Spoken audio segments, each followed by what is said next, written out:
Mama Beth and I'm in the kitchen, and as you can see, I have not put up all my cookie jars. Do I care? No. Today's video, we're going to talk about objectivism, and it's a little bit sensitive because it's talking about a relationship with an inanimate object and those who have it. If you have delicate sensibilities and you don't like to talk about these things, by all means, in the video, go watch one of my other ones that doesn't have anything to do with sex or arousal or love or anything like that. Also, if you're under 18, you might want to let your parents know. There's nothing dirty coming, but this is an interesting topic, but you might want to watch this with your parents and talk about it and use it as a learning experience. The reason that I chose this is because an article was sent to me from the Daily Mail Online. A lady was in love with her chandelier. Yeah. Okay, and it shocked a lot of people. And I guess that's why she allowed herself to be interviewed. She wanted the attention. But now, I got to ask, is this a psychological disorder? You know, is this a mental illness? No. It's actually not. It's not quite a fetish either. Because if it was a mental disorder is something that disrupts your life, either physically, mentally, emotionally, and you know, causes you distress or pain or harms you. And that's a mental disorder. This doesn't, because she's not being hurt herself, and she's certainly not hurting the chandelier, because the chandelier doesn't have feelings. But it's interesting. This has been actually going on since the beginning of time. We've heard about it in Greek mythology, Norse mythology, Roman mythology. It's gone back all through the ages. Now, why do people do this? Well, we know that children, when they're very young, we give them stuffed animals and toys and objects to cling to, and that make them feel safe, right? And you yourself probably had a blanket or, you know, a stuffed bunny or, you know, a bear that when you held on to it, you felt safe and you felt secure. And there are several rules of thought that go with objectivism and or objectifiers, that some of us, and I'm one of these people that think that people who do this never really progressed past that childhood stage of attraction and attachment to an inanimate object.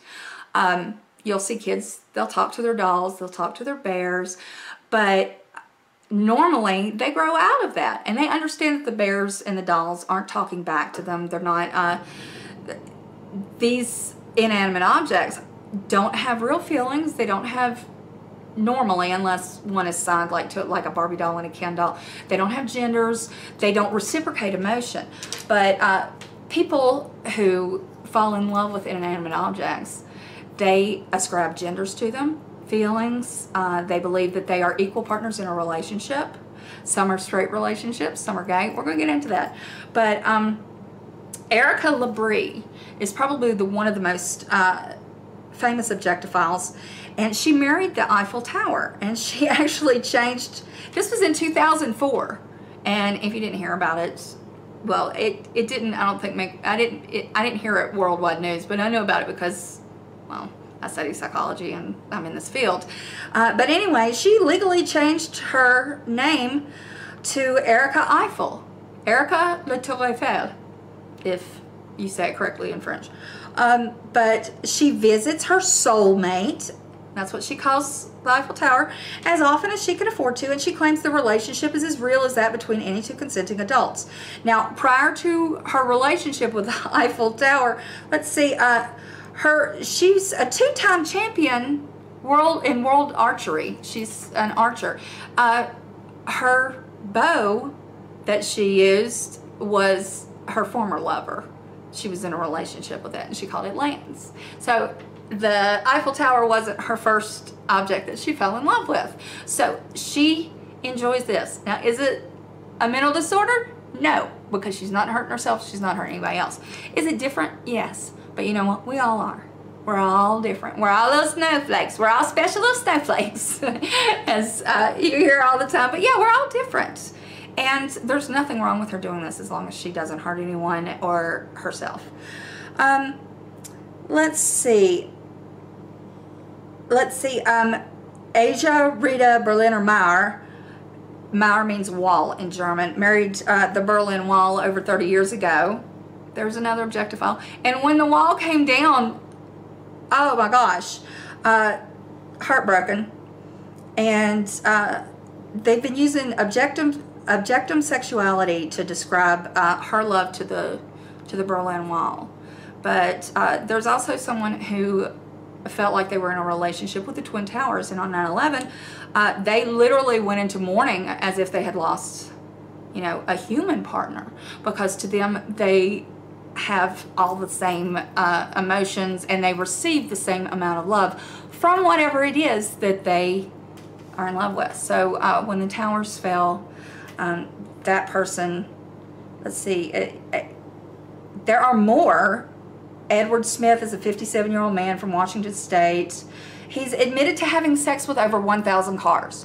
Now, I'm not sure I'd want to buy a used car from him, but if he's happy and he's not hurting himself and he's sure not hurting the car, I mean, really, what's it going to do? Does it make it rust? I don't think I'd want to sit in the interior if that's where it happened, but he has a thing for cars. You know, objectophiles have different things they fall in love with. Now, Amanda Whitaker from Leeds, UK, gave an interview to the Daily Mail. She's in a romance with the Statue of Liberty. They have a lesbian romance. And quote, and this is a quote from Amanda Whitaker, "She is my long-distance lover, and I am blown away by how stunning she is. Other people might be shocked to think that I can have romantic feelings for an object, but I'm not the same as them." So they recognize that their love affair with these things, these objects, these buildings, these structures, cars, they realize that that's not the norm, that they're not like everybody else, but they're okay with it. You know, most of them aren't ashamed, you know, and with social media being so, it opens us up more than we used to. Before the internet, a lot of people kept a lot of things very private, and then once we got our news from the internet, interviews from the, you know, from online and different sources, and it seemed like it opened up our private lives a lot, and people became more willing to talk about things that they wouldn't before, you know, everything from crimes to sex, love, romance. You know, it's being online has really made a difference because people feel safe behind that screen. So that's why you're hearing a lot of these people coming out when probably 30, 40 years ago, they wouldn't have said a thing about it. They'd have been really quiet. Okay, another lady, Rainier Delaney, a 40-year-old woman from London, has fallen in love with, she is in love with the 3-foot Greek statue of Adonis that she bought for just under 400 pounds. It's reported, quote, "She enjoys reading and talking to her companion and keeps him close by when she watches television and eats dinner. She also kisses and caresses him, imagining the pair of them walking through meadows of wildflowers or at the seaside." And then we have Amanda Wolf. No, it's not Amanda, it's Amy Wolf. Excuse me. A 33-year-old woman from Pennsylvania. She claims that she is in love with the 1001 Nights in Noble amusement park, and she says that she fell in love with it when she was 13 years old, and she said, "I love him as much as women love their husbands and know we'll be together forever. I was instantly attracted to him and sexually and mentally." She's now marrying the ride. Okay, is she hurting the ride? No. Is she hurting herself? The only thing, you know, in all of these accounts, if you look back at them, and like I've had people with many different fetishes, you know, come into treatment, and in different places that I've worked, you know, these things come out in various sessions, and I'm always pretty accepting of anything that's not, like I say, that's not going to hurt someone, and whether it's themselves or someone else. And you know, so I hear a lot of different fetishes and people wondering why, And is it okay? And you know what?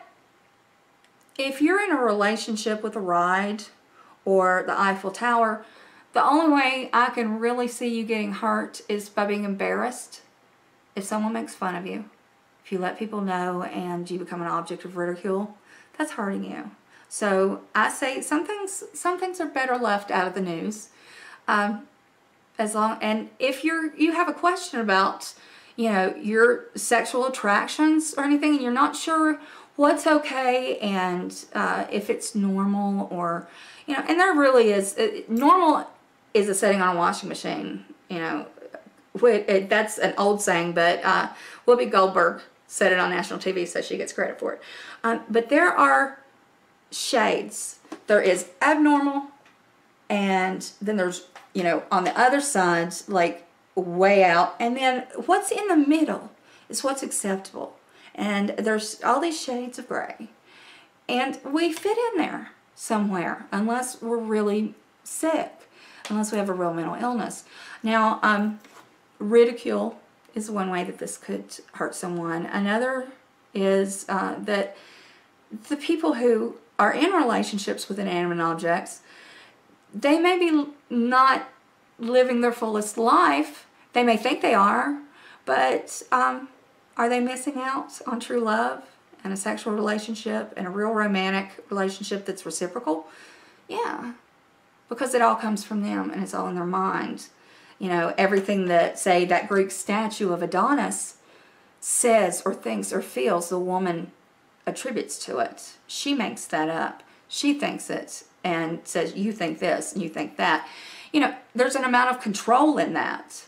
You know, if you're afraid of being hurt, and maybe you have had people around you that have been in abusive situations that you were like, no, I don't want to be any part of that. You know, at a young age, you may look at your parents and go, I never want to argue like that. I don't want to be in that kind of relationship. Or, you know, various people in your life have had, as you grew up, have had really awful relationships. You may feel safer being in a relationship with an inanimate object because you have all the control. And they can't hit you. They can't yell at you. They can't hurt your feelings. Nothing that they do is harmful, so you're safe. But is that normal? What we would consider normal? No, but it's their normal. And if they want it, then that's up to them. You know, we can't tell anybody else who to love, or how to live. So about that lady who fell in love with the chandelier, she's fine. She'll be all right. That chandelier's not going anywhere. And who knows, maybe she may find another lover. Maybe she'll find a prettier chandelier. By the way, she named her chandelier Lumiere, which is candle. And Lumiere is the character in Beauty and the Beast. So I thought that was kind of cute. But, you know, there's a lot of different sexual proclivities and types out there in this world. And not all of them are bad. Some are fantastic.